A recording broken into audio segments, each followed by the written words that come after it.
once again, and welcome to Dreamland. I am Art Bell. And we've got a number of announcements. I'll give you a little thumbnail sketch of where we're going, much as I know about where we're going. First will come Linda Howe in a moment. Linda is the world's acknowledged expert on crop circles, animal mutilations. She's been doing a lot of work lately on Bigfoot. And I would advise you to get out your recorder. I have done that. The infamous Bigfoot scream. The one that curls my hair. I'm telling you, I don't have a lot of hair here to curl. But it does a job on me. She's going to have that today along with another Bigfoot story. I think because of a fax that I forwarded to Linda last week. So that's going to be very interesting. Then along comes Frank Joseph, who has... in Wisconsin. Together, we are going to explore that, because I always thought Atlantis was somewhere out in the Atlantic and sunk, and so anyway, that'll be a lot of fun. And that's coming up here in just a very few moments. First of all, I would like to welcome new affiliates. Dreamland, now, by the way, at 151 affiliates, growing like an out-of-control weed. I don't know if that's a good analogy. Anyway, WMBH in Joplin, Missouri. Welcome to the program. They're 1450 on the dial in Joplin. And another Missouri affiliate, that is KJCFAM in Festus, Missouri. Festus, Missouri. 1400 on the dial in Festus. I said bringing us now to 151 affiliates for Dreamland. Wow. Now, I got a letter here asking, please, begging me to tell you what sort of software right now. Begin calling now and keep calling until you get through, because tomorrow is the deadline. This is the weekend. The number is 1-800-522-8863. The Bible of radio, as far as I'm concerned, and every electronic goodie you've ever wanted in your whole life. 1-800-522-8863. Now, all the way to Philadelphia, Pennsylvania, Linda Howe. Hello. Hi, Art. Hi. Well, since I did that Bigfoot story with the audio tape of the eerie screams recorded near Snohomish, Washington in the 1970s, I have received several more encounter reports, including your fax last week, and I want to share excerpts from two of them tonight, along with a replay of that Bigfoot scream. The first story is from Ted Fraley of Carson City, Nevada, who has been haunted by an encounter he had while deer hunting with a friend 35 miles east of Redding, California in the fall of 1956. He said it is, in his memory, etched as if it happened yesterday. It frightened him so much. It was around 10 p.m., and the two men were shining flashlights around to see. And right to the back of the meadow, I would say this had to be about 60 yards or so across the meadow, back into the bushes. My light fell on the strangest set of incandescent eyes that I've ever seen. These eyes were almost like they had lights behind them. They were grayish blue in color, and they were very, very bright. They weren't like a deer. They certainly weren't any bear. They certainly weren't a mountain lion. They were like none I've ever seen before. And Richard saw them right away, and he says, "What in the hell is that?" He says, "I don't know. You think I ought to shoot it? We'll find out. I mean, maybe it's a huge mountain lion." And I said, "No, that can't be a mountain lion. It just isn't. They don't reflect like that." Richard says, "Plug it." Well, I'm ashamed to say that that's exactly what I did. I got out of the truck. Of course, the engine was off. We had both the spotlights on this thing. The eyes weren't moving. They were looking right at us. And I leveled that .30 Winchester across the hood, and I squeezed off around, aiming just a little bit above the eyes, but right between the eyes. And I squeezed off around. And the woods came alive. I've never heard a scream. That tape recording that you played on Art Bell that night was very, very similar. Art said it made the hair stand up on the back of his head when he heard it. But in real life, only 60 yards from this thing, incidentally, the bushes were just flailing. The bushes were totally moving. I couldn't see what was bouncing around in there, but the scream started at a low ebb, got higher and higher and higher, and I swear the trees vibrated. The decibel range was so high, it was totally incredible. I looked over at Richard. He looked at me. The first and last time in my life that I've ever seen a man's hair stand straight up on end.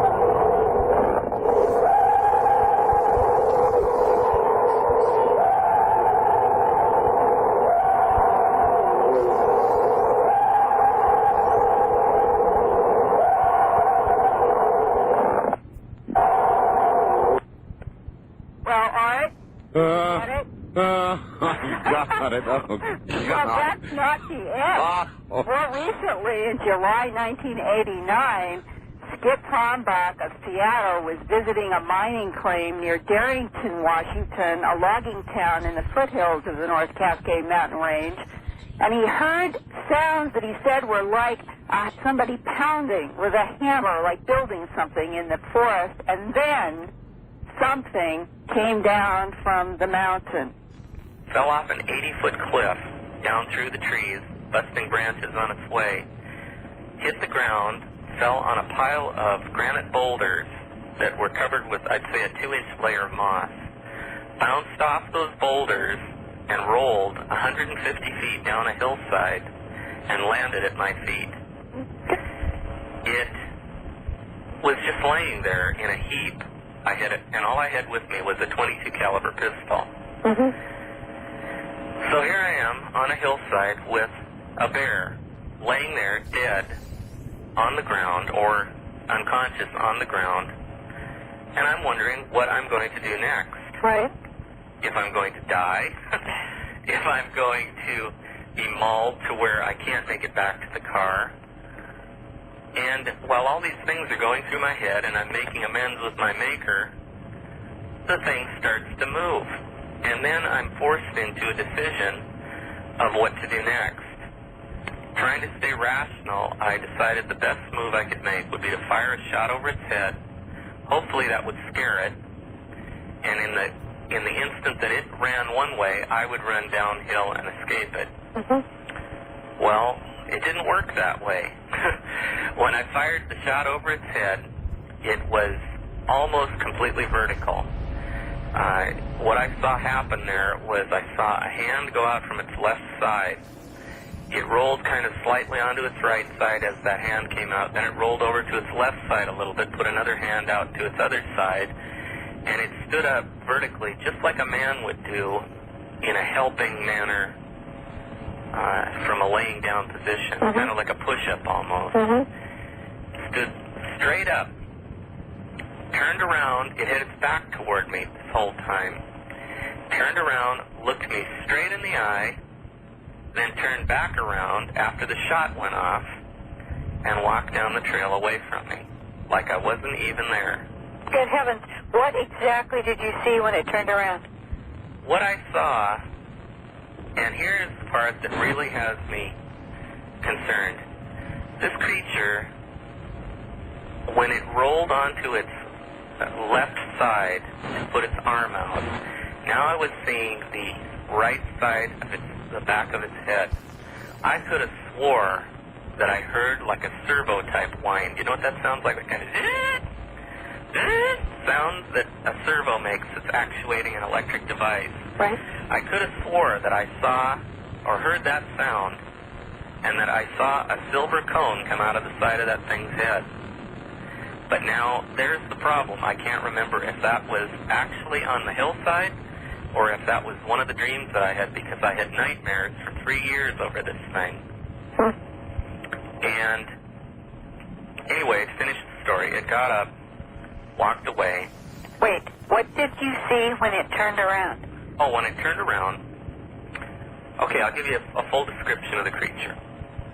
From the backside, the hair on the back of its head grew into a tapered cape down to about the middle of its back. And I would say that that hair looked to be about 24 inches long. And it of course, grew from different areas down its neck, but it was 24 inches long as it grew down. What color? Completely dark, shiny black. It looked synthetic to me when I first saw it. Over the rest of its body, the hair was about 3 inches long. Its face was completely hair-covered except for the area right around its eyes, and the area on the bridge of its nose had a little bit of skin showing, and that skin was kind of a ruddy brown pine cone color. And it had very deep wrinkles under its eyes and across the bridge of its nose, quite a bit like some of the orangutans or the apes, the bigger apes. What about the eyes? Its eyes were very deep set and there's just like coal black marbles in its head. Very deep, dark, and sinister looking, I guess you'd say.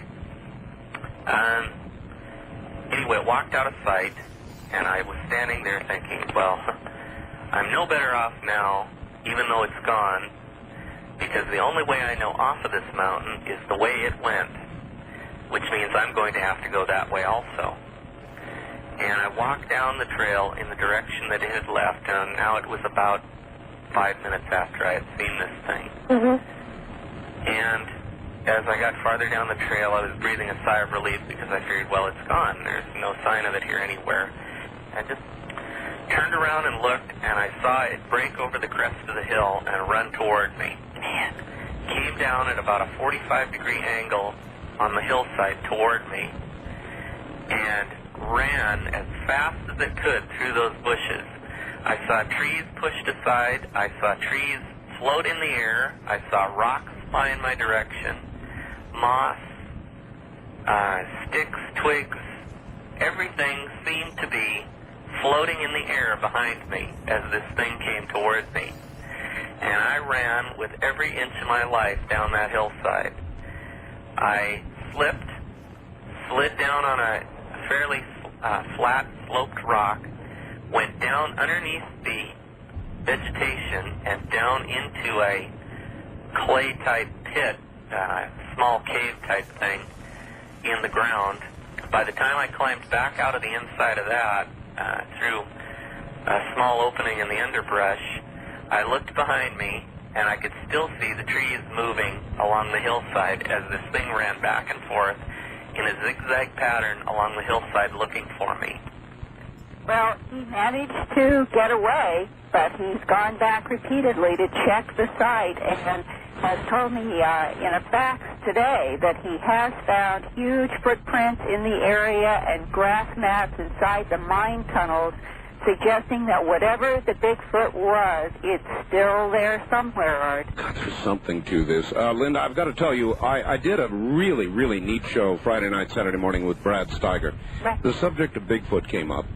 Brad Steiger actually had some, what he regarded as Bigfoot hair, actual samples, physical samples. So I may need to put you in touch with Brad Steiger. Yeah, because there is a man in a university who could help us analyze that. That would be very interesting to do and then report on Dreamland. All right. Well, you gave us a couple of real hair curlers there. And that sound, Linda, you know, there are a few things in your life that affect you that stay with you. That's right. And that sound is one of them. It curls my hair. It truly, truly curls my hair.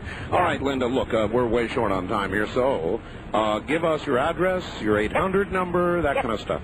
And I thank you and look forward to people writing me at Linda Howe, Post Office Box 538 in Huntingdon Valley, Pennsylvania, zip code 19006, Post Office Box 538, Huntingdon, spelled Hunting,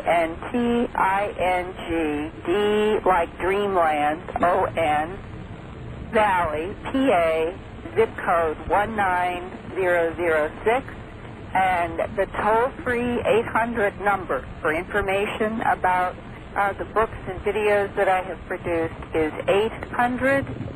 800-707-9993. That's 800-707-9993.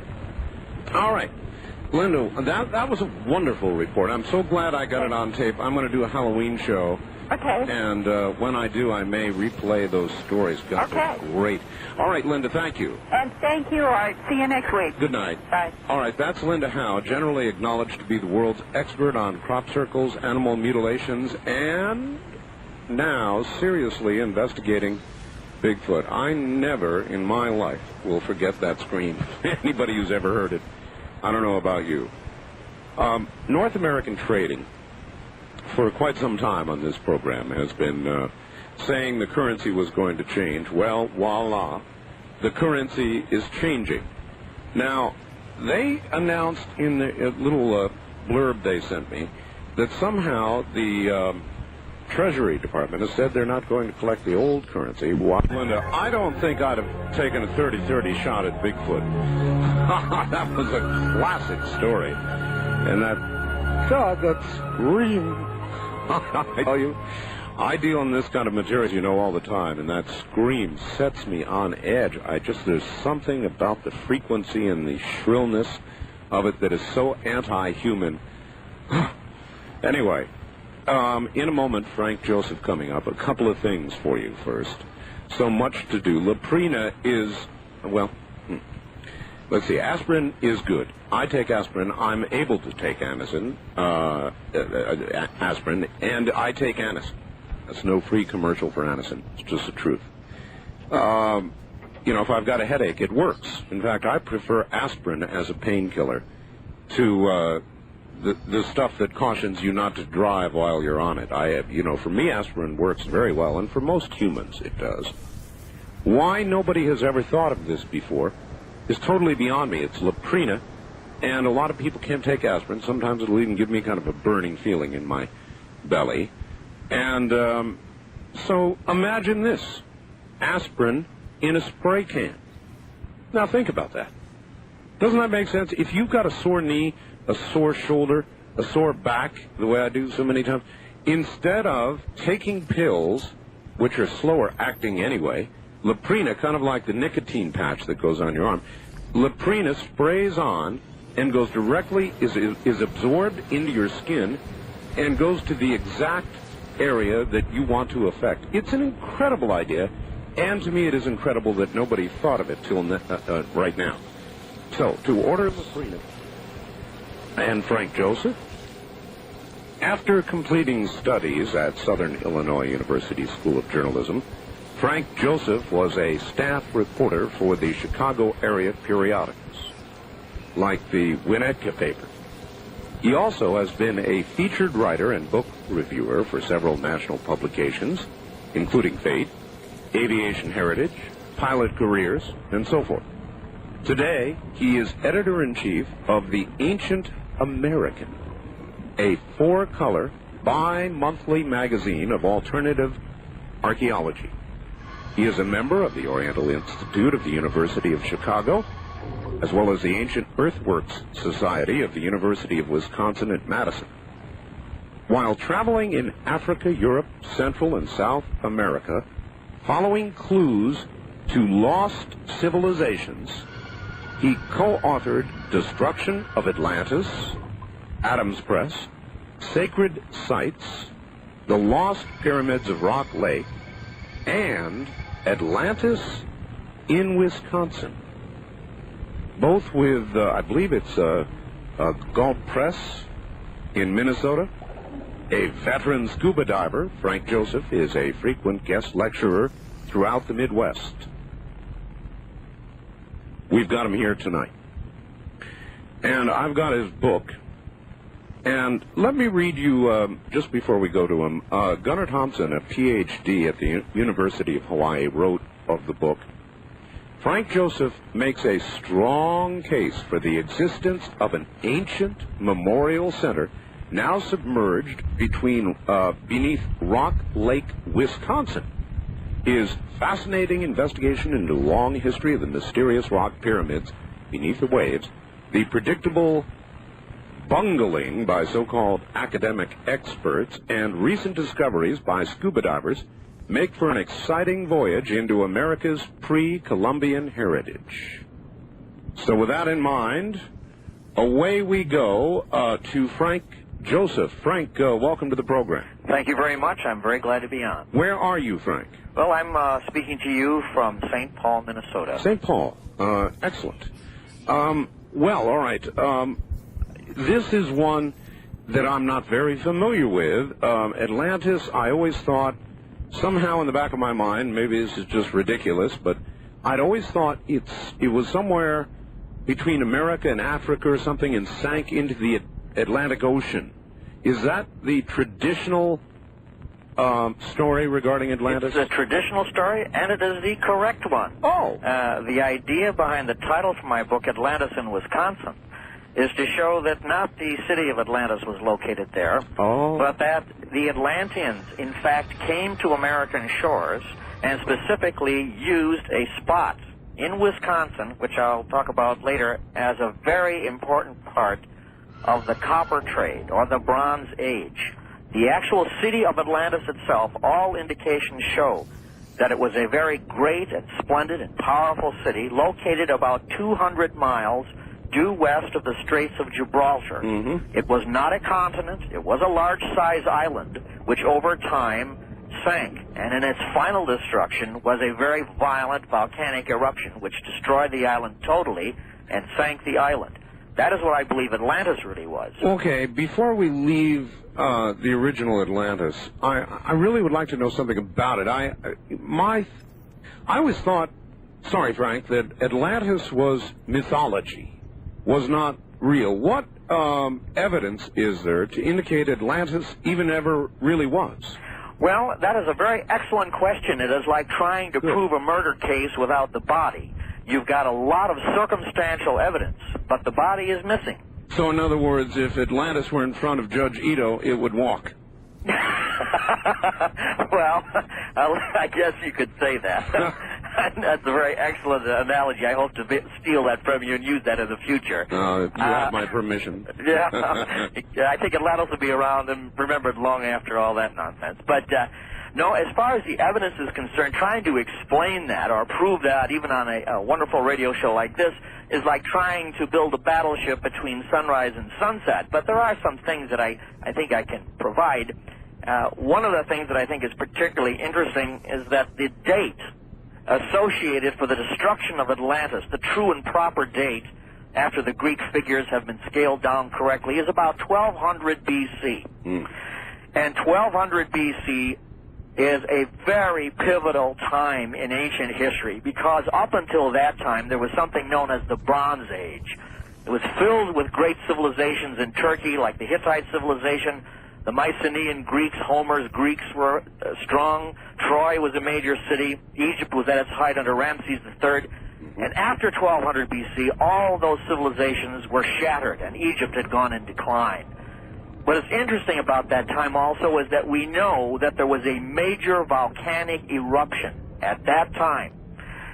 And it appears that this coincides directly with what Plato told us about, that the Atlantis was destroyed in 1198 B.C. That is the final destruction for the island and city of Atlantis. And I think that is, from that point on, we can move to some wonderful particulars. All right. Before we do, though, there is a most unusual amount of volcanism going on right now, Frank.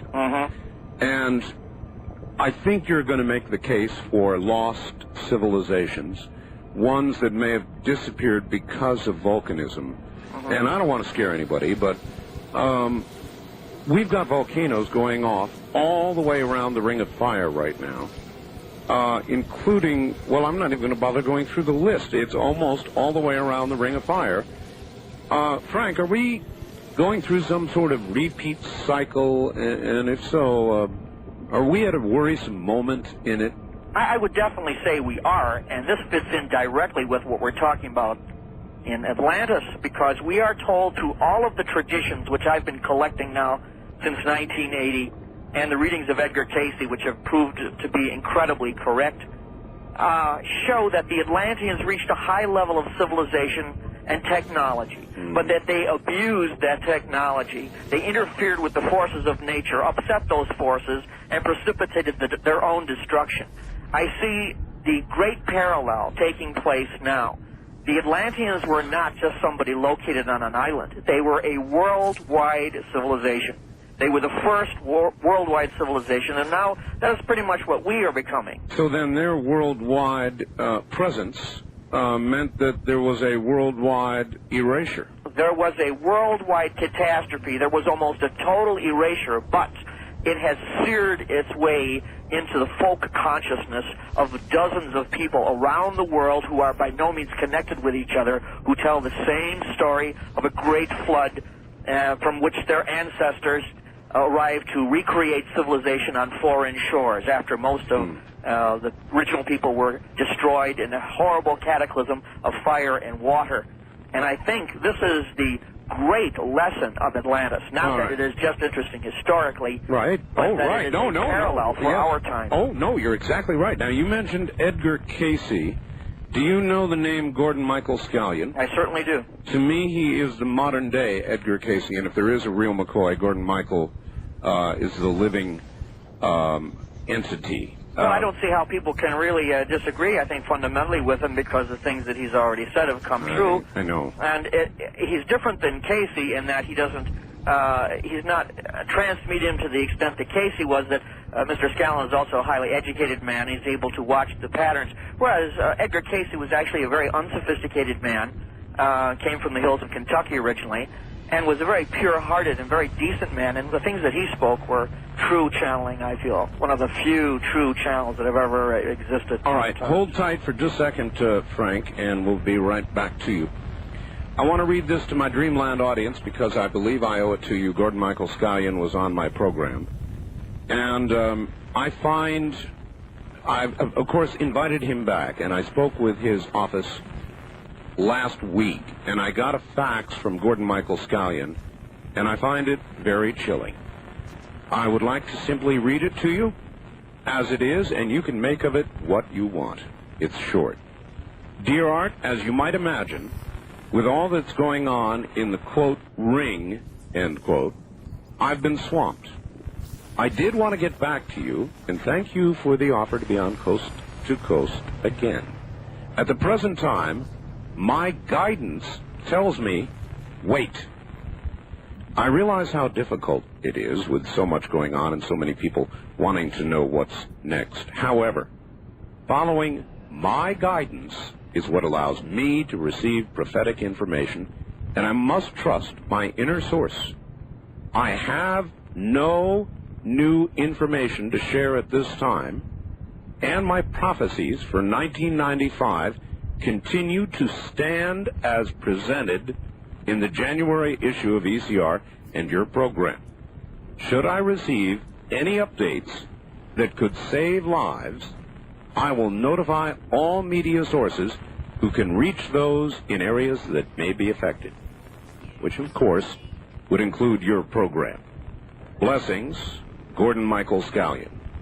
In a moment, 95 in the 702 area code. Now again, here's Art Bell. Now again, here I am. By the way, I meant to mention in my new book, The Art of Talk, there are a couple of the very best of Linda Howe's photographs of crop circles. Very, very good. The whole book is full of photographs. It's not a photo essay, but it is. There are a lot of photographs in there, and you're going to love them. Very clear, very well done. This book has truly, truly exceeded my expectations, and I'm very excited to have it in my hand. I have my own problem. I pay for books, too. And I just had to order 20 more myself. this is on top of the 40 books that I got to start with. Everybody I know, and You Must Stop is coming to me. I can't afford it to get a copy of the book. If you want a first edition copy, they're waiting. They're going to be gone. The deadline's Wednesday at midnight. You can order right now, but you dare not wait. The number to order The Art of Talk is 1-800-864-7991. It's open right now, 1-800-864-7991. Now, we blew the trunk lines out in Fortuna, California for the second time this weekend. If you want the free catalog, almost book, from C. Crane Company, the catalog, the Bible of radio, I call it, you call right now and before tomorrow, or you'll miss out. 1-800-522-8863. 1-800-522-8863. NBC reported over the weekend that there have been long-distance trunking problems to the West Coast, and I'm afraid we may have been the ones. Now, one more item, GMX. It is magnetic water conditioning. It removes scaling from your pipes that otherwise will build in your system, kind of like cholesterol in your veins, eventually bringing on not the doctor but the plumber. It'll coat your water heater. It'll make white spots when you wash your car. It's terrible. You can truly get rid of it with GMX. I've got it here at the house. It works. Simple as that. It works. Just will tell us, and the anthropologists will tell us, that the only people living in the upper Great Lakes were what they call Paleo-Indians or Archeo-Indians, and not even many of those. These were people of an unsophisticated level. They were hunter-gatherers, and their interest in copper was of only a decorative nature. They used to pick up what is known as float copper, pieces of copper left behind by the glacier. Right. But the mining that took place abruptly, there is no indication that the mining, which is still intact, by the way, it is still there. You can visit it on Isle Royale, which is this large island in Lake Superior, which is not often visited because it's hard to reach. But the ancient mining is still there, and their ancient tools are still there. Upwards of more than 1 million hammerstones, beautifully made hammerstones, have already been found, many more than 1 million. All right, what do we know about the technology, or what can we surmise about the technology that would have been required to remove that volume of copper? Well, I'll give you an idea. It is known that the technology that was used to remove that copper, for example, like digging down 60 feet through solid rock, was not obtained until the 18th century. Now, to answer your question earlier, why would they remove this copper? Yes. Well, in order for you to make bronze, you have to have copper. Not only ordinary copper, high-grade copper. And with that copper, you combine it with zinc and tin in a skillful way, and you create bronze. Now, what does that mean? Bronze means that if you have a sword made of bronze, you have a superior weapons technology that will beat anything else of your opponents. Now, while this mining was going on, 3000 BC to 1200 BC in America, all this huge amount of copper which disappeared, the Bronze Age simultaneously began in Europe. And there are no large natural copper deposits in Europe. There are a few, very few, and not enough ever to supply the prodigious amounts of copper that were used and needed by all the civilizations of the ancient world. And the mining in America stopped at precisely the same time that the Bronze Age ended in Europe. In between, Plato tells us that this great metalworking, seafaring civilization of Atlantis was destroyed 1200 BC. So here we have this one date defining 3 major events. The end of the copper mining working in America, the end of the Bronze Age in Europe, and the end of destruction, and the final destruction of Atlantis in the middle, which was the arbiter of this great copper mining enterprise. What I am curious about, again, though, is if this lost civilization was utterly destroyed, not just Atlantis, but what had sprung from it worldwide, why are you confident, or even hopeful, based on current conditions and predictions and all the rest of it, that we're going to come through whatever cycle appears prepared to repeat itself somewhat intact? Well, I just have this dumb faith in mankind, I suppose. I was hoping for more. We just survived it on us. But I should mention, though, correct you there a little bit, although Atlantis itself was totally annihilated and may or may not be found as our own technology develops, the civilizations that it left behind in other parts of the world are certainly intact, and their ruins definitely exist and can be pointed to as identifiably Atlantean. So the evidence is really quite strong. I don't mean to say that it's only circumstantial. There is plenty of hard physical evidence that we don't have a street sign. Okay, well, let me deal with that hypothesis. That Atlantis itself was destroyed, but a lot of what spread from it prior to that destruction remained, or prior and after survived. So then what happened to all those people? In other words, why are we not, or are we, their descendants? Well, I think that in some degree we are. I think that some of their genes have survived all this time. The best example of that, I'd say, were the Basque people of the Pyrenees in Spain and France, who are a European people but speak a language which is not Indo-European, and who have traditions about their ancestors coming from what they call the Green Isle, the Green Island or Green Isle, which was this beautiful, magnificent city on a green island far out in the Atlantic that was lost in a terrible storm at sea. And they preserved these stories and their own genetic heritage pretty well intact in the isolations of the Pyrenees Mountains. All right. Earlier tonight, you heard the report very clearly, the chilling one from Linda Howe, about the Bigfoot, or the creature, whatever it is. We're just using words, some unidentifiable creature.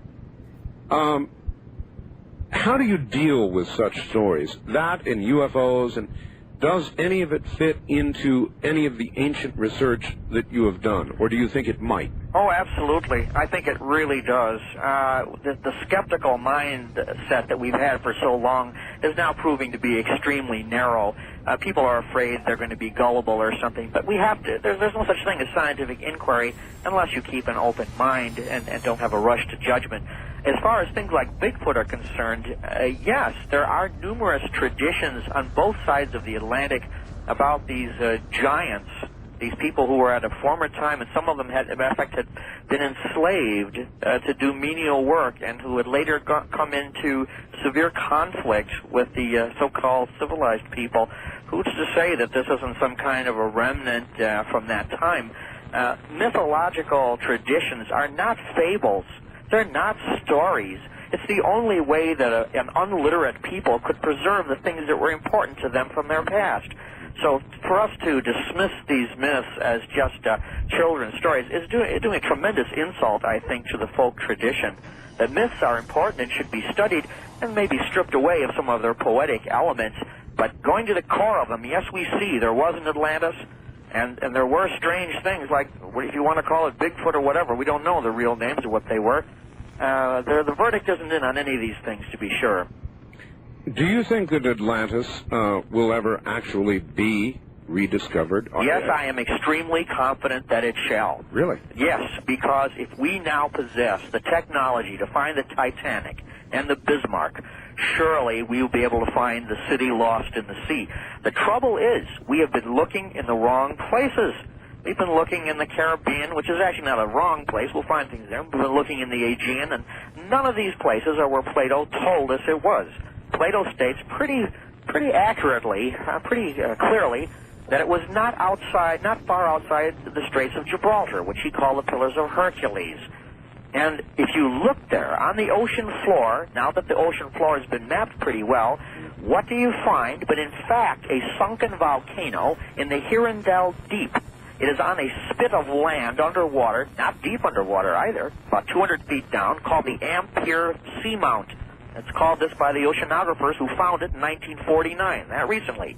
And they determined, Dr. Maurice Ewing determined at that time, that it was at one time a volcanic island which collapsed into the sea within the past 10,000 years geologically. Efforts to go out there, there's a very good chance we're going to find something that will be the greatest news story in all of archaeological history, that's for sure. It would, and let's talk about that for a second. Let's say, for the sake of our discussion, that absolute evidence of such a prior civilization really is discovered, yes, what sociological implications would that have, maybe even religious?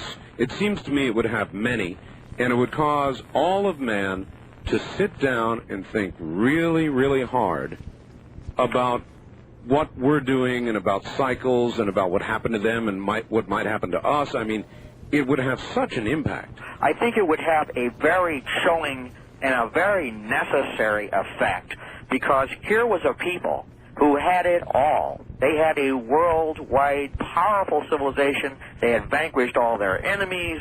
They were about becoming wealthier and wealthier, and they lost it all. How much of a civilization did they have? I mean, deal with, I guess, the mythology of it, or what you can tell us from what we really know. What did they have? What did they There really are have? two excellent indications for that. One is from an ancient source, a wonderful Greek historian by the name of Hesiod, who lived about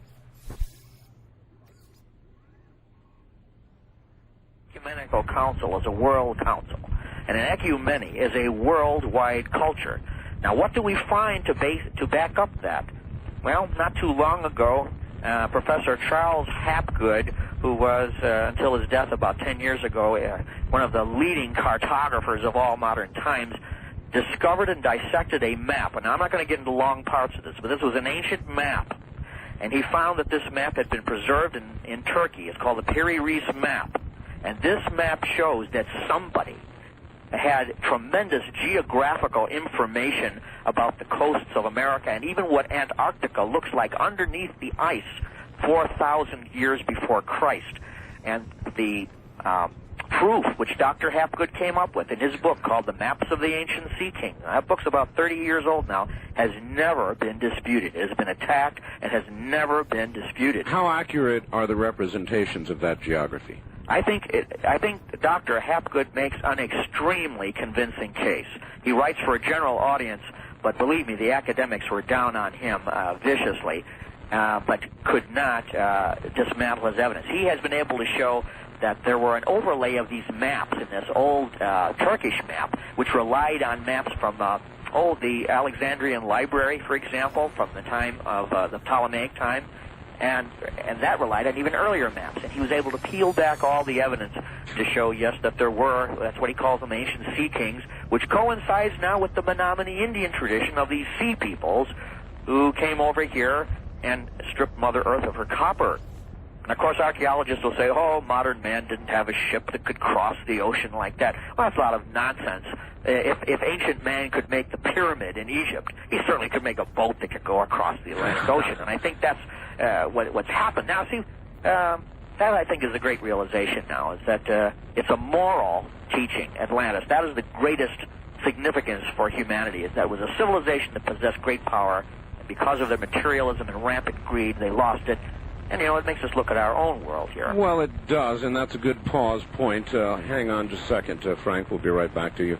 Fortunately for humanity, we have none of that going on this Earth, so naturally we have nothing to worry about. Right?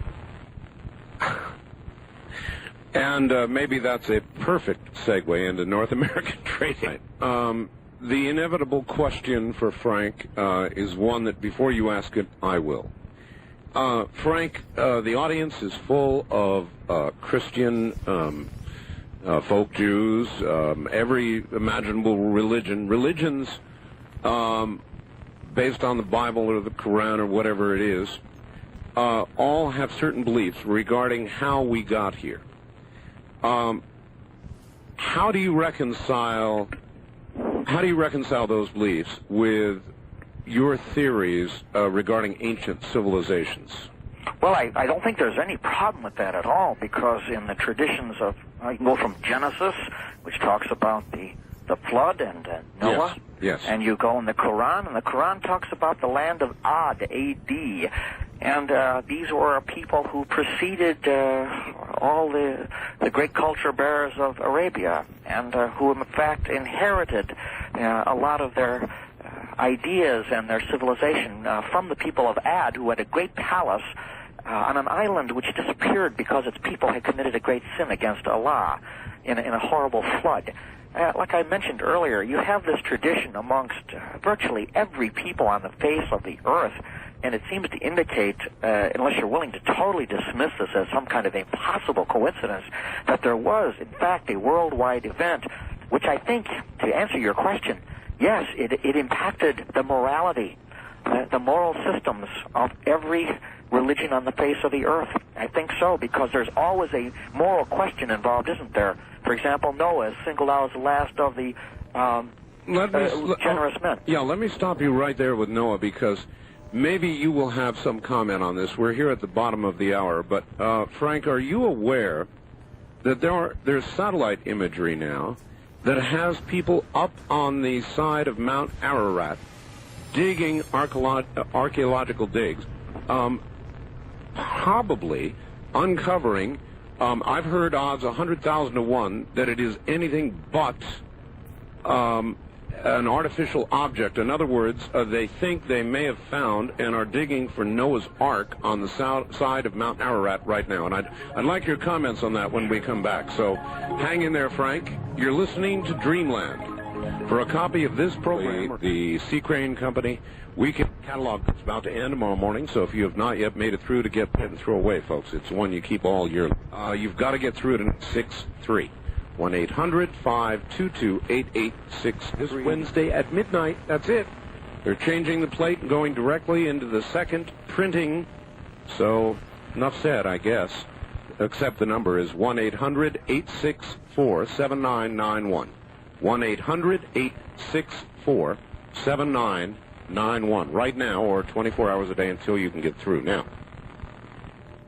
we're about to open the lines here, and I'm going to let you ask Frank Joseph anything you want. And I've got a couple of questions of my own. We'll get those, and then the phone numbers to get in on the show, because we're opening the lines now. First-time callers, area code 702-727-1222. The wild card lines, area code 702-727-1295. Toll free, it's west of the Rockies, it's 1-800-618-8255. East of the Rockies, it's 1-800-825-5033. Again, east of the Rockies, 1-800-825-5033. And now back to Frank Joseph. Frank, I had a question which I had asked you just prior to the break about Ararat and Noah's Ark. Yes. Do you know anything about that at all?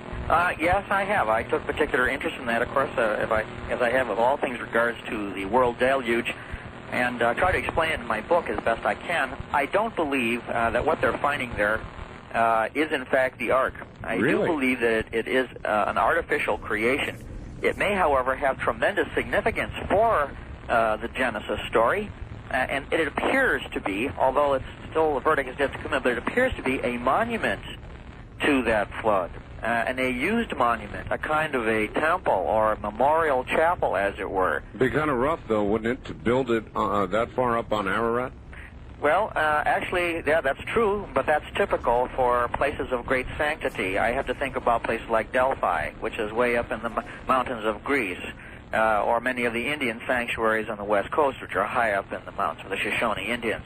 So in that regard, it would really be quite plausible.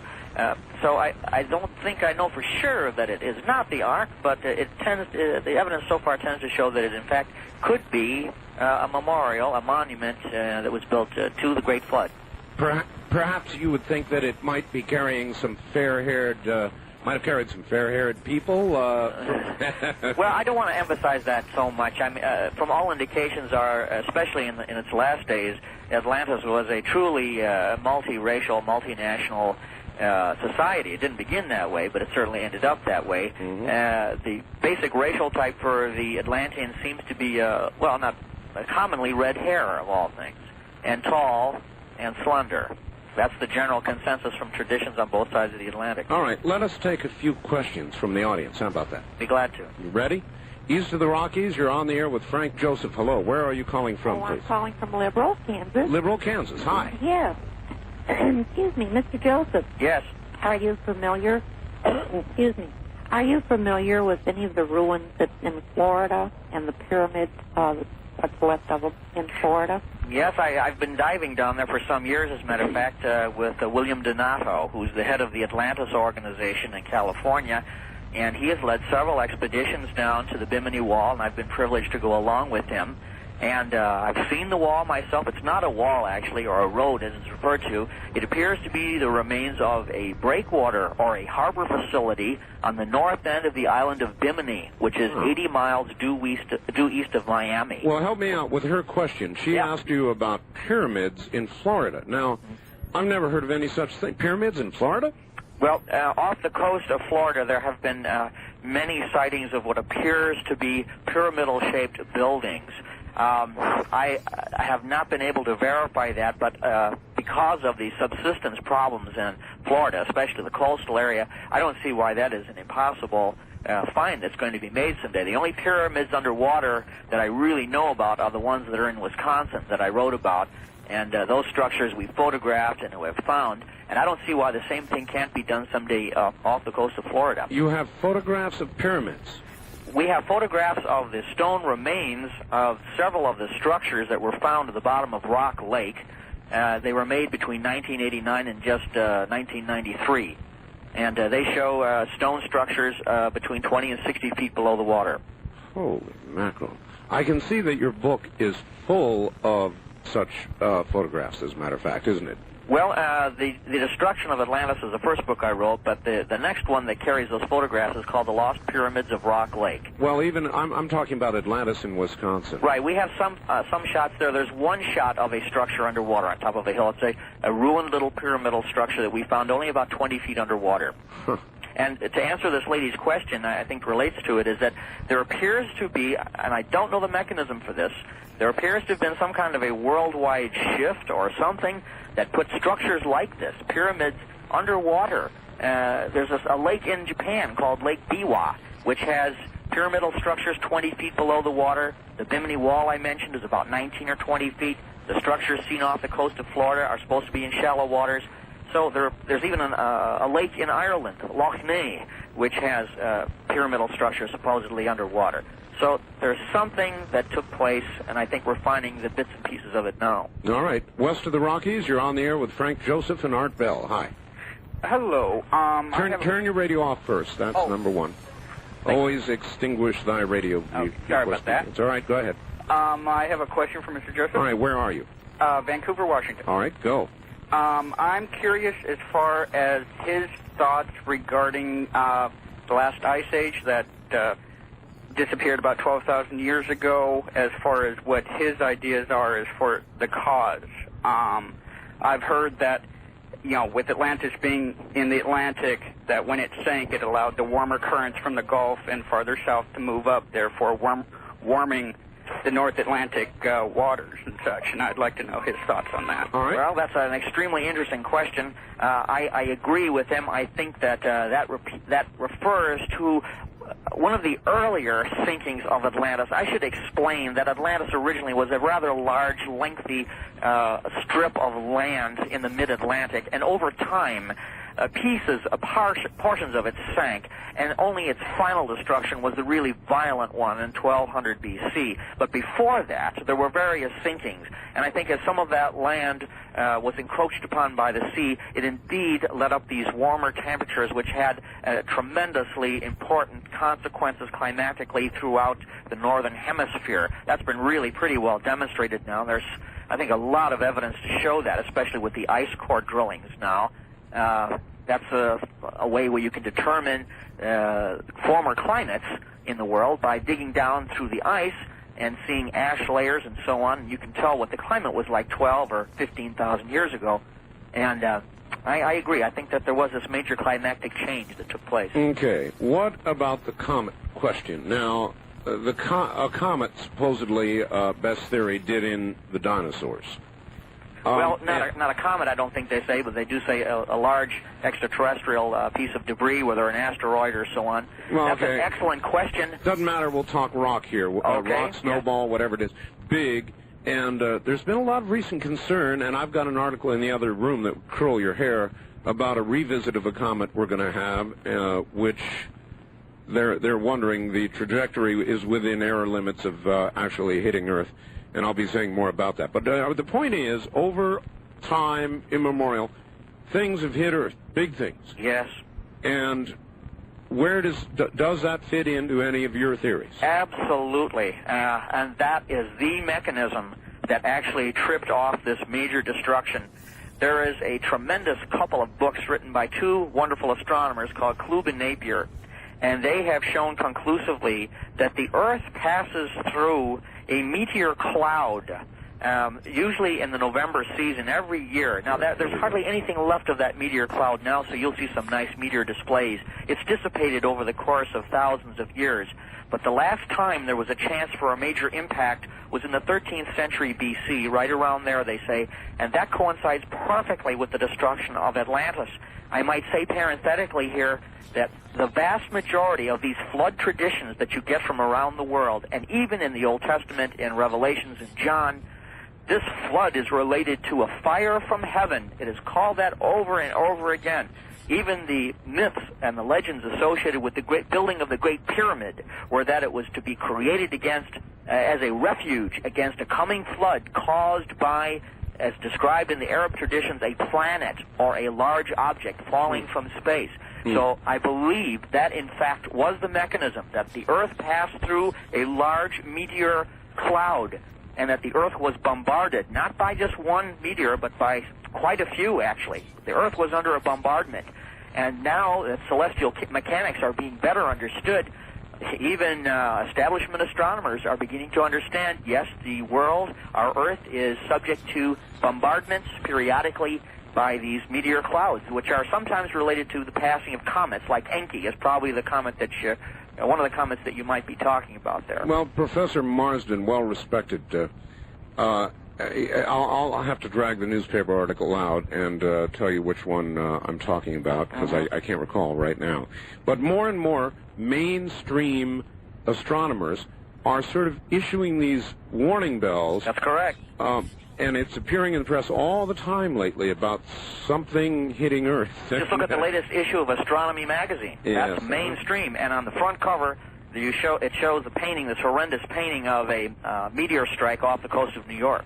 Now, something like that even 5 years ago, I would say even 2 years ago, would not have been discussed as something that's a lunatic fringe. But when that comet Shoemaker-Levy, crashed into Jupiter, and the astronomers got a good look at what could happen, that made their hair curl. Because if that happened to our world, well, I wouldn't be talking to you now. No, you wouldn't. And so if it could happen to Jupiter, it could certainly happen to Earth. All right. First-time caller line. You're on the air with Frank Joseph and Art Bell. Hi. Yeah, I've got some to look at. Last month's Popular Science magazine, it talks about the hurricanes. Yes. Where are you, sir? Seattle, Washington. Seattle. All right. It says that our government in Alaska is... we've built a machine, and we're testing it now, and we're manipulating the local weather. Well, all right. You're talking about Project HARP. Right. All right. Frank, I don't know that you know anything about it, and as far as I know, the stated goals of Project HARP are not to manipulate the weather. They are to manipulate the ionosphere and to look for, interestingly, underground caverns and tunnels. That one really blew my mind. But there is a project in Alaska right now. I've seen the antenna arrays called Project HARP. Have you heard about that? Yes, I have. You know anything about it? I think that far more mind-blowing than looking for caves is the manipulation of the ionosphere. Because the ionosphere, we are told, is being depleted by the worldwide pollution. Now, why is that important? The ionosphere is a blockage. It is a shield of defense against meteor falls, because many times a meteor, unless it hits the Earth, unless its trajectory is absolutely perfect, it's not going to hit the Earth. It's going to burn up in the atmosphere, and sometimes the atmosphere gets so thick in the ionosphere, it's supposed to be thick, that it will ricochet off, it'll bounce off. Now, if you get a depleted ionosphere, your shield gets weaker, and it's going to allow more of these large extraterrestrial debris to crash into the Earth. So if they're building a machine or instrument of some kind to strengthen the ionosphere, that means that somebody is concerned to keep out not only cosmic radiation, which it also does that, but it also has a tremendous effect in bouncing off these large meteor falls. And as a matter of fact, that is specifically mentioned in the latest issue of Astronomy Magazine. I'm not sure it will strengthen. Is that the stated goal? I know that they're going to transmit such high intensity RF radio frequency. Incredible. To heat the ionosphere. Yeah. Now, who knows whether that's going to strengthen it? I would say the word heat is probably maybe a cover word or not the correct word, to stimulate the ionosphere, because heating it is not going to do much, but stimulating it, yes. And the way you stimulate it, well, it's an involved thing, but I can imagine that that's extremely interesting you bring that up. Well, the sun itself stimulates the ionosphere. It does, but it is on the exterior. The ionosphere is extremely thick. It varies across the planet. It can be over 145 miles thick at certain points, but we are undermining it from our side by all of our pollutants, and is being stimulated and helped by the sun. But we're like taking away the good work the sun does. Well, a lot of people scoff at the reports of the thinned ozone, and I am not one of them. The scientific evidence gathered by our own satellites seems to be fairly comprehensive. Hold on a moment, Frank, we'll be right to you. Seems to be fairly comprehensive regarding the thinning of the ozone, and while I'm not a great believer in the warming theory, I have great doubts about that. I have not so many doubts about the thinning of the ozone. The ozone across North America, for example, over the last a decade or so, has thinned about 10%. There may be I have that wrong. It may be a longer period of time, but it's the last 40 or 50 years, certainly. Has thinned about 10%. That has consequences we are already feeling. We'll be right back. We all know information is what it's all about. 800-830 CyberMed Software. And Frank, we've got time for one call, okay. So let's take it. And when we get back at the top of the hour, everybody should get a pencil and paper. We're going to tell them how they can get your books. I don't know how you write so many. I wrote one and it almost killed me. East of the Rockies, you're on the air with Frank Joseph. Hi. Hi. Hello. Hello, sir. Where are you? I'm calling from Minnesota. I'm Minnesota. Yeah, it's a wonderful little state up here where it's cold and chilly. All right. Turn your radio off. Okay, hold on a sec here. There we go. Okay, go ahead. Yeah, I was, Mr. Bell, you have a really good show. I listen to you every week. Thank you. Yes, it's very interesting. I get a kick out of some of this stuff. And I was wondering, sir, sir, you still have your radio on. Please turn it off all the way. Yes, it is off. Okay. It is. Trust me, I turned it off. I've been hearing a lot of things about UFO and UFO technology around the country, and I'm just curious if it actually is true or not. All right, well, I'm not sure how that question fits into anything you've been talking about. It does a little. So I'll just turn it around, I guess, and say, Frank, what is your belief regarding UFOs? Well, how about if I turn around to Atlantis? That'd be quite a trick, eh? You twist it any way you want. Okay, here it goes.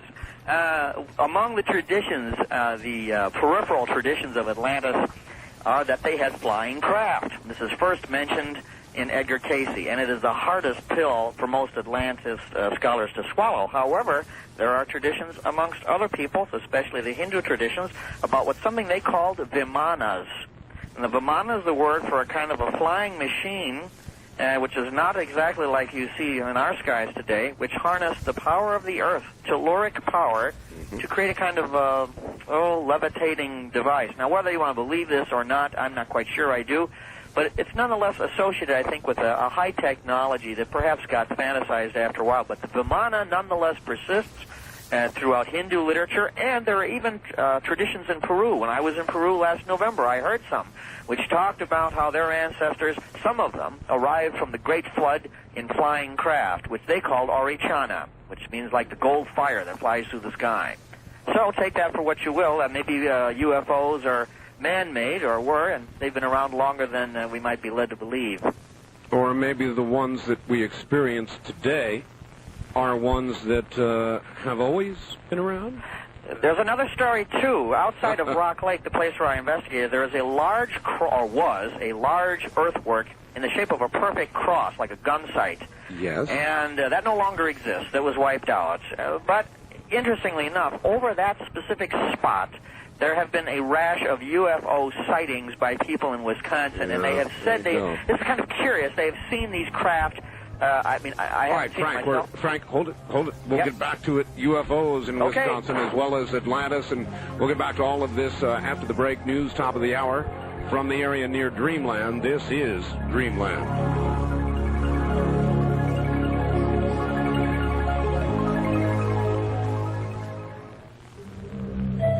Many exercise machines, such as stationary bicycles, have the user move against a variable resistance. Other than the Boston Globe.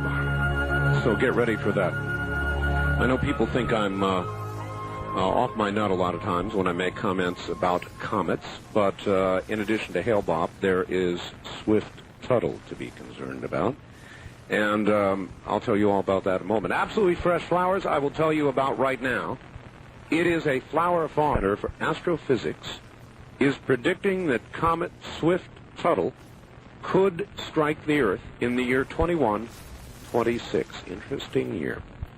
Such a collision, Brian Marsden says, could possibly produce a cataclysmic impact more powerful than the one many scientists think wiped out the dinosaurs 65 million years ago.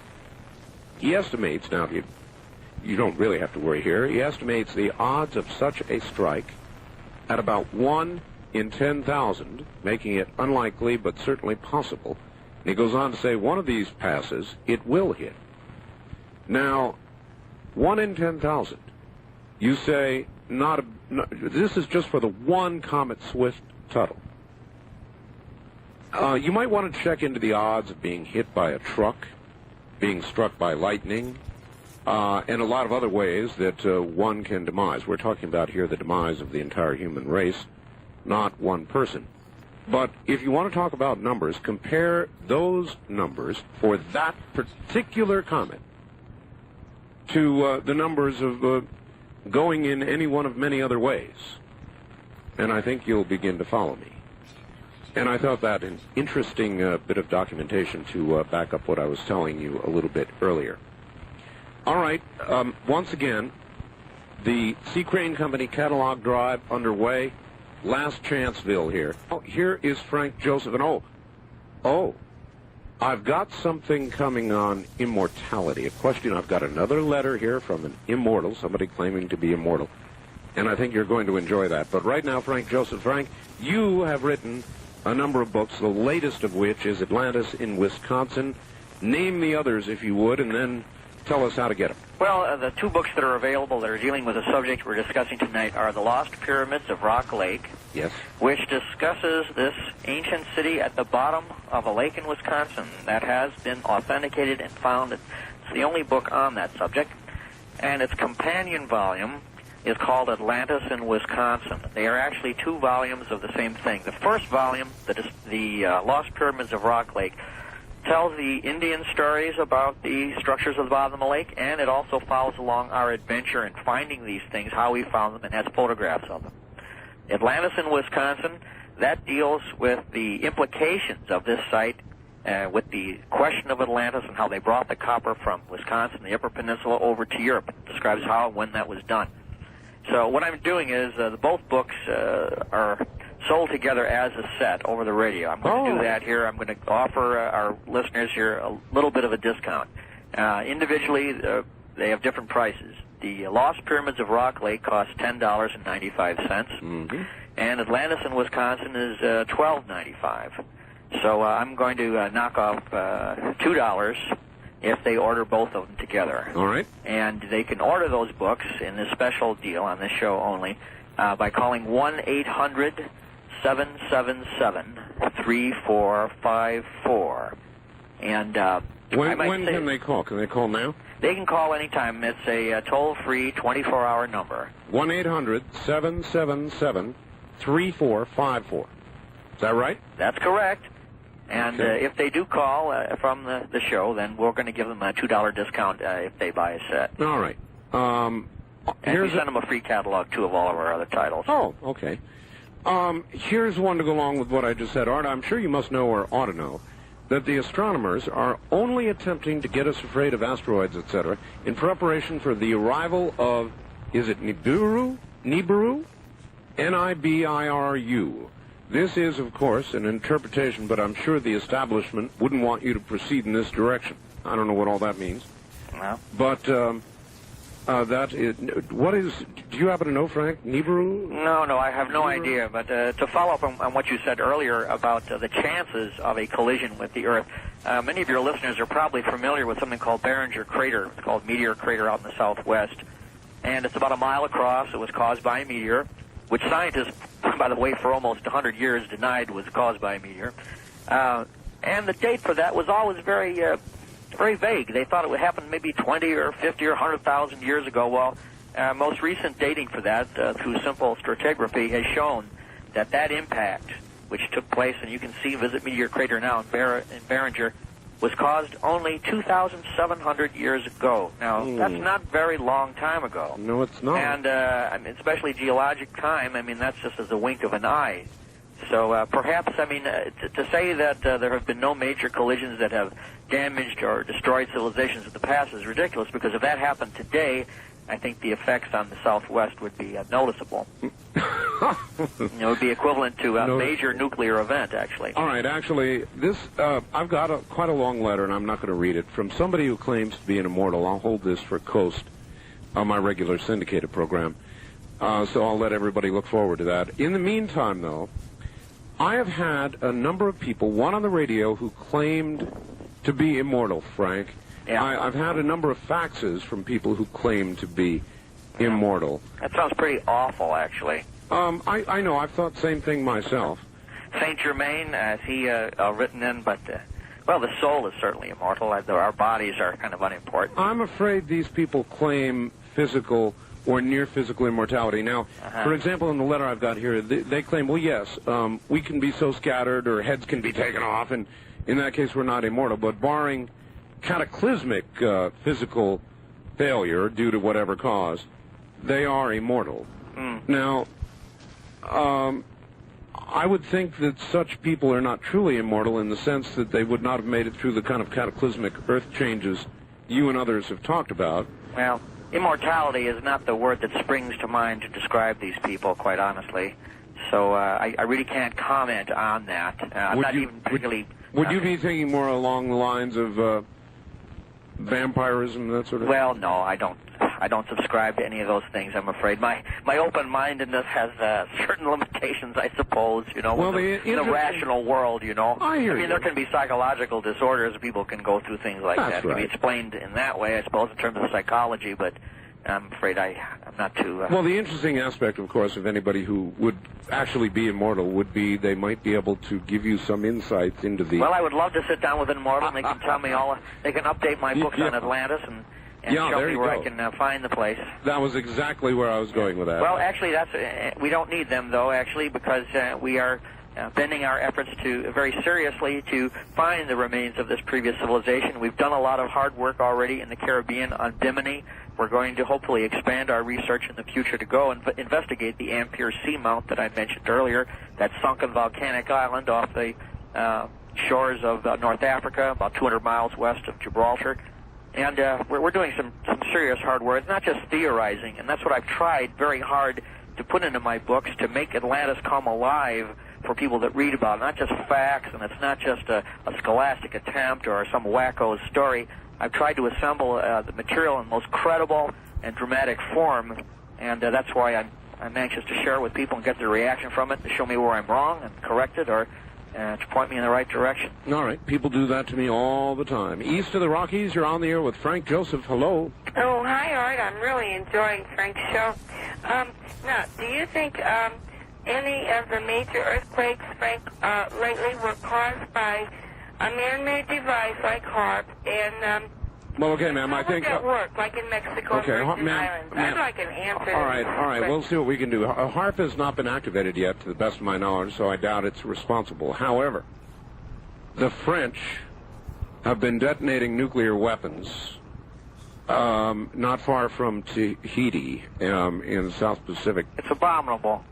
Just an absolute obscenity. Can you imagine going to these... Well, the United States has done just as bad things, actually. There's an island called the Island of the Gods. That's what the Hawaiians call it. It's a beautiful island off the coast of the main island. And the United States Air Force has been carrying regular bombing missions on that, training missions on that island for the past 10 or 15 years. You know, and I think that, I don't know, I can't see bombing something called the Island of the Gods in this paradise setting is something that's very good. And especially, you mentioned earlier, the Ring of Fire. I mean, here we're setting off, the French are setting off these major nuclear devices. I know. I think it's incredible. We're playing with geologic forces of which we know very little, virtually nothing. And for us to assume that there's going to be no impact, and like the lady mentioned, we had this major earthquake in Mexico. Now, I'm not saying there's a connection, but maybe there is. And I don't think that it's wise. I mean, why we've had the atom bomb for 50 years, more than that now. Yeah, 7.6 on the Richter scale. That is a very serious earthquake. It's a very serious earthquake. And it is one of a major series. And here we've got volcanoes going off. And I am not a rocket scientist, but I do imagine there's a possibility. I wouldn't call it playing. You detonate nuclear devices under the water.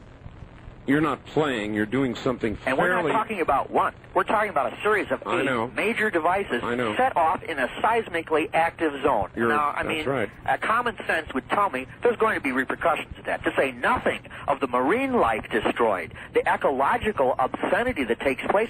We're doing precisely the same things that the Atlanteans did in their arrogance, thinking, oh, we can do anything we want, we can show off our power. And what happened is the Earth rebelled. The Earth rebelled and destroyed the Atlanteans, tore down their civilization, wiped most of them out, so that they are only a mythological memory now. And that is going to happen to us unless we learn from that historical parallel. That's what I try to push harder in my work than anything else. So either straighten out our act, or we will one day be a mythological memory. You got it. That's it. People 5,000 years from now are going to say, oh, America and Europe, oh, those are just myths, you know. There's going to be, just because we have refrigerators and airplanes, believe me, is no claim on immortality. Maybe there won't even be the Empire State Building sticking up out of the sand and water washing ashore as in that movie once. West of the Rockies, you're on the air with Frank Joseph and Art Bell. Hi. Hi, I'm calling from Palm Springs. Yes. Yes, some time ago I read a book. It's an older book by Charles Berlitz. Are you familiar with him? Yes, sure. Charles has done wonderful work. Yes, and there were some amazing photographs in that book, underwater photographs. Yes.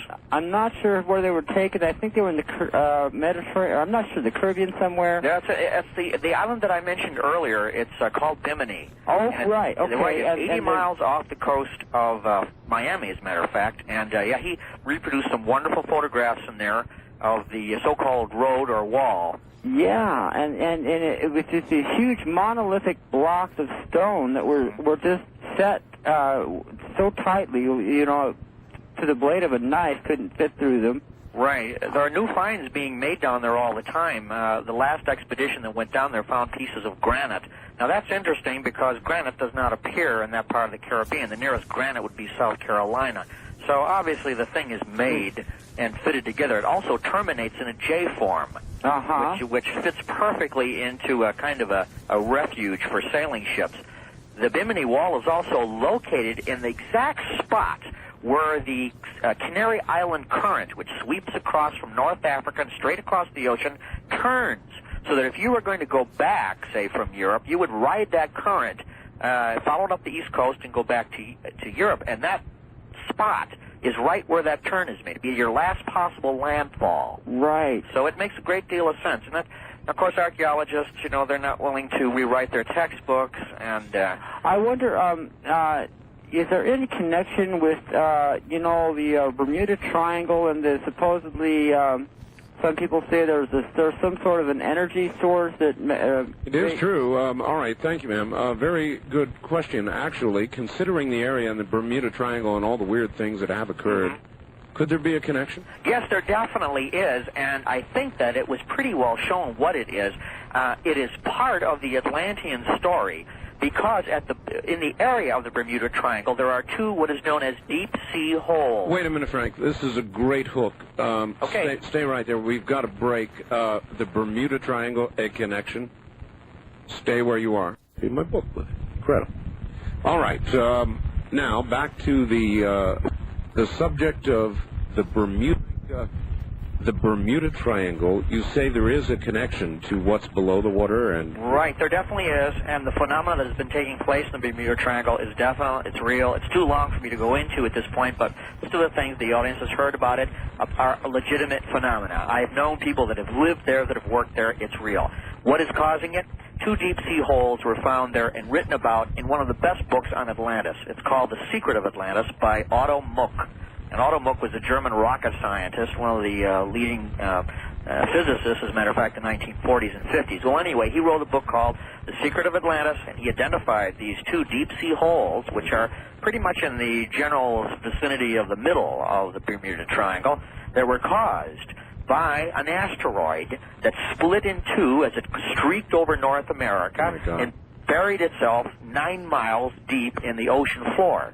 Now, those asteroids contain some of the largest concentration of pure nickel iron in the world, and that is what is probably causing the magnetic and other anomalies that are taking place there as it interfaces with other geologic forces like seismic activity, telluric activity, working on nickel iron. Like when an earthquake is about to take place, all the pressure develops in the epicenter, and that is where the large deposits of nickel iron are. All right.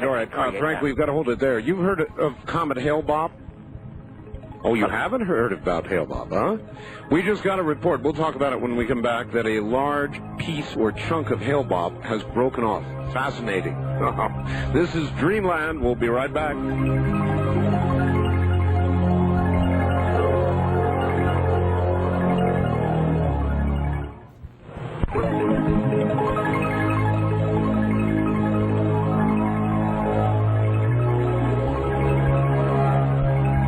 1-800-618-TALK.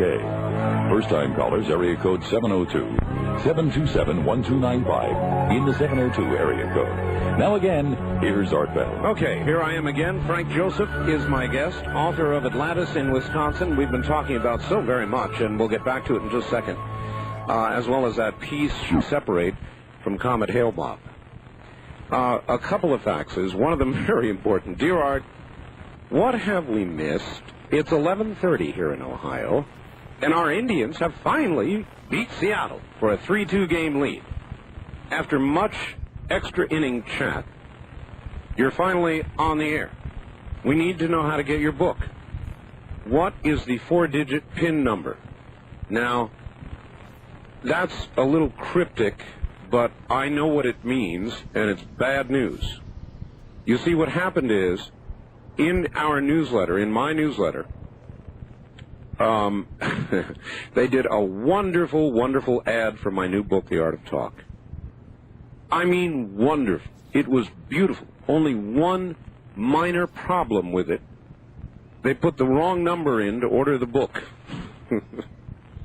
So, my friend in Ohio, they put the wrong number. That is, disregard that number. There is only one number that you can call to get my book, and I'm going to give it to you right now, so write it down. And I want everybody to know that the number in the newsletter, I'm so sorry, is wrong. It was a comedy, a tragedy of errors, but it's wrong, and this person reminded me, because when you call the wrong number, you get a little thing that says, give us a 4-digit PIN number. So don't call that number. You'll go nuts. The only number to get The Art of Talk, and you better do it before Wednesday at midnight, otherwise you're not going to get a first edition. They're about gone. My publisher says it's going absolutely nuts. The only number is this one, 1-800-864-7991. You can call that right now or keep calling until you're able to get through. 1-800-864-7991. Now, I've got a fax for you, Frank, but, okay. But first, I really would like to, you hesitated or paused Comet Hale-Bopp. Have you heard about it? No, I'm not familiar with it. All right. It is a newly discovered comet by two men, one named Hale, one named Bopp, amateur astronomers, which do discover comets more frequently than not. Yes, they do. When it's so bright out beyond the orbit of Jupiter, you may want to look into this, that at first they thought it might be as wide as 1,000 miles. It has a corona, or a dust particle corona around it, 2.5 million kilometers wide. Later research has shown it, or they're guessing it now, to be about 100 miles in diameter.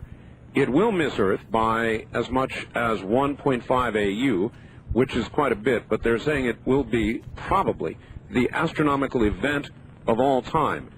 A piece of it has just been seen to break off, which is 1/3 the brightness of the comet itself. Remarkable. And all of that is headed our way, not for a collision, I repeat, but headed in our direction. So, boy, there's a lot going on out there. Now, here's the facts. Edgar Cayce said a main cause of the destruction of Atlantis was a disagreement over the semi-human life forms that they created. Did those creatures have souls? Could they be owned as property? It reminds me of the current question about whether or not life forms can be patented. He said, we have, in our society, a second chance to handle technology well rather than blow ourselves up.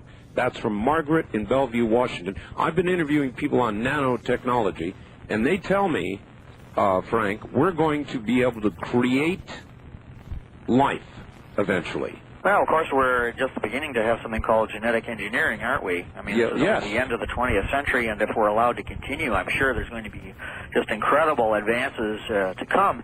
I don't think it's necessarily an evil or a wicked thing. It's just like any science. It's just like the Promethean fire that was given to us. It can either cook our food or it can burn our house, depending on how we're going to use it. So I don't think intrinsically it's an evil thing. It depends upon the human spirit behind it. Genetic engineering, I think, can be extremely good for regenerating new organs and extending life, not quite to the immortals, but certainly well beyond 100 years. So I think it's possible, and yes, there are indications that this technology was known a very, very long time ago. Like I said, our civilization was destroyed and it has been reinvented, and I think science is only just beginning to understand that. And the name of that civilization was Atlantis.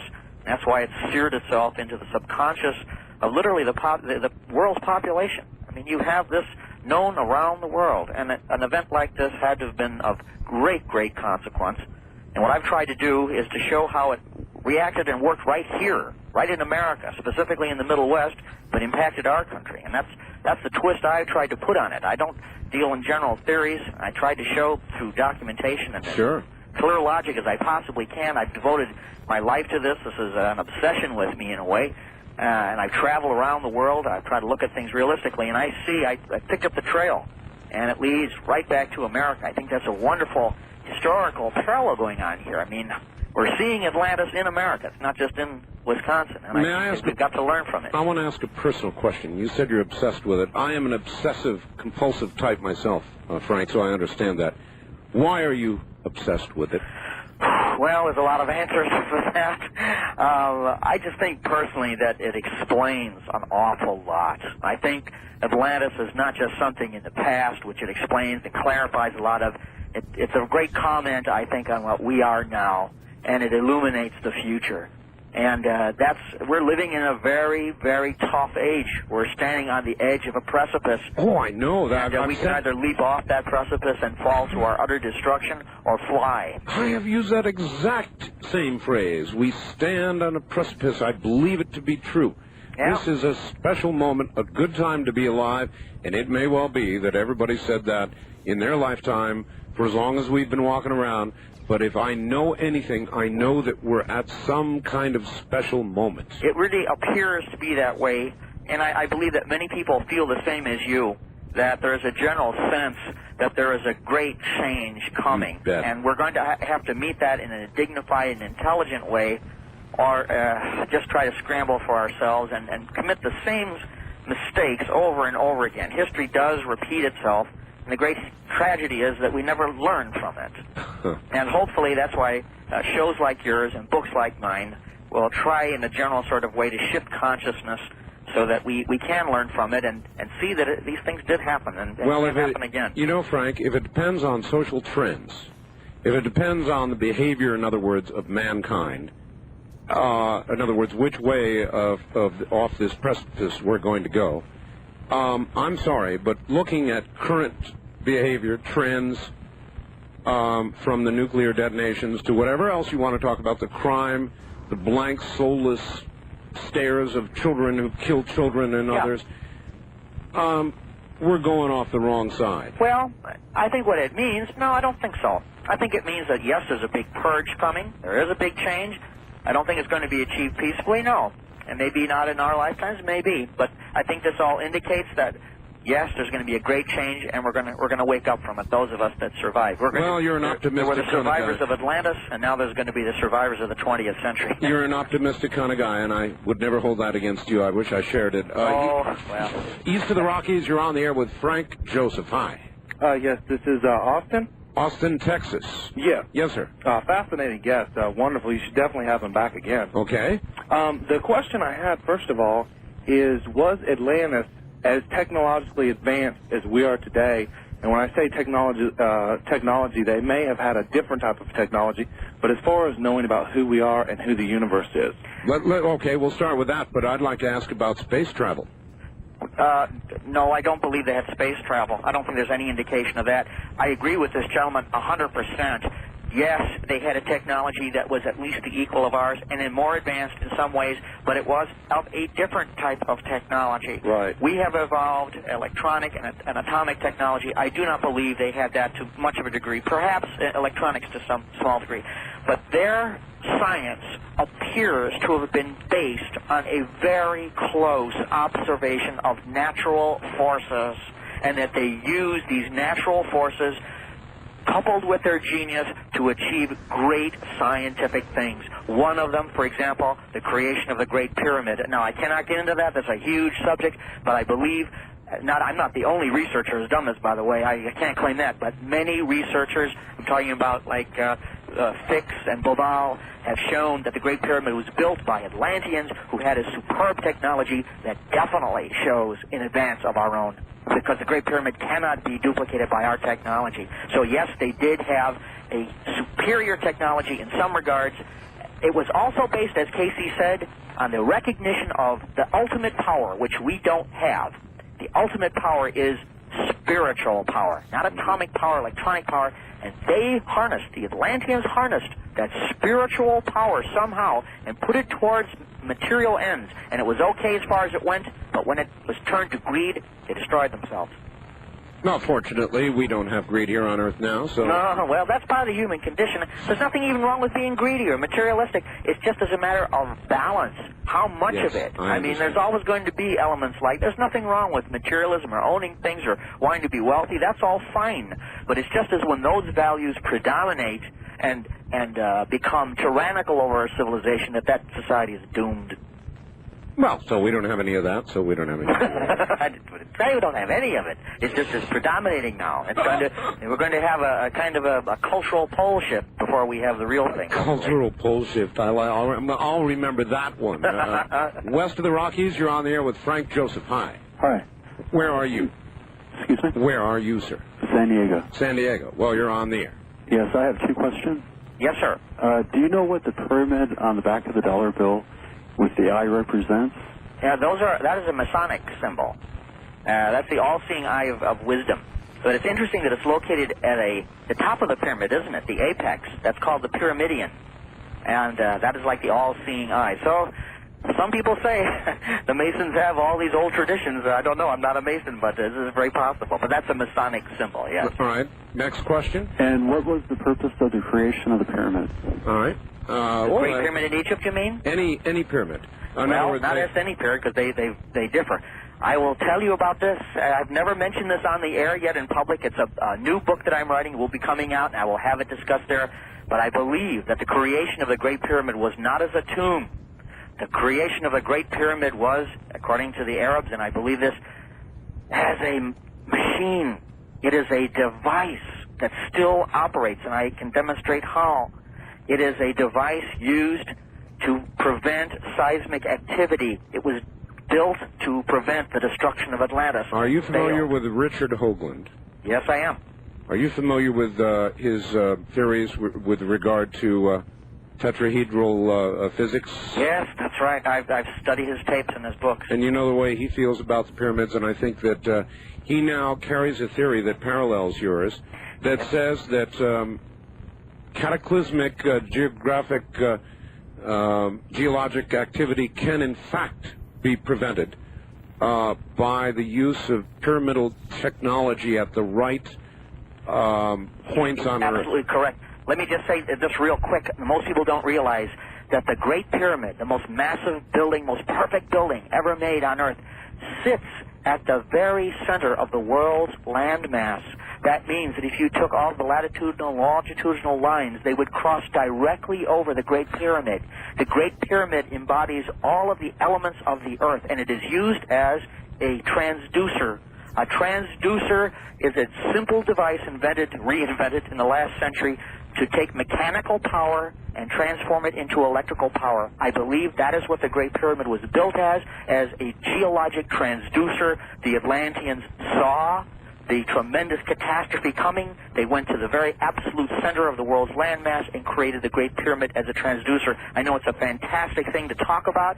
The gentleman asked the question. I have to answer him as quickly and succinctly as I can. Well, I appreciate you doing that first on my program, Frank. Hold on just a second. We'll be right back. This is Dreamland. Many of you health-conscious folks are familiar with antioxidants and their amazing health benefits.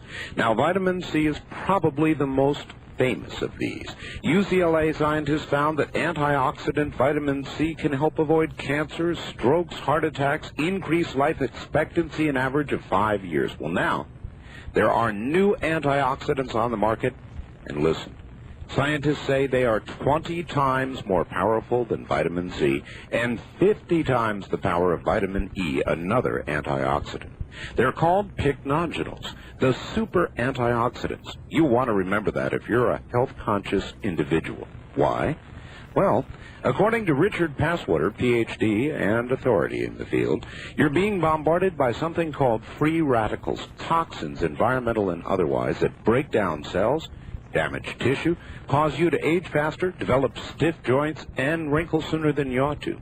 How can you fight these free radicals that bombard you every day? Antioxidants and pycnogenols are the most effective antioxidant you can buy today.